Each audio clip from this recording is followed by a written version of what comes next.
लफ्जों के 11 है और ये अदद के 11 है और उसके अंदर 17। ये कितने दिख रहे हैं?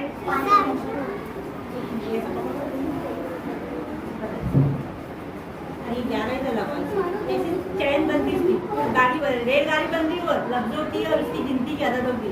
दिख रहे 11, तो इसका ये लफ्जों की 11 है, ये गिनती की 11 दिख रहे? लफ्जों की 17 है, ऊपर पता है, फिर ये 17 है, 20, आप देखो 20 दिख रहे? 20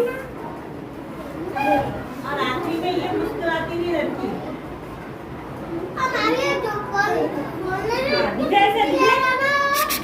है ना?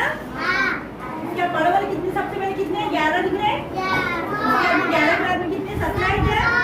17 क्लास में कितने? आप 20 क्लास में कितने? 32। और आखिरी में स्माइल करती बच्ची दिख रही लड़की दिखी है?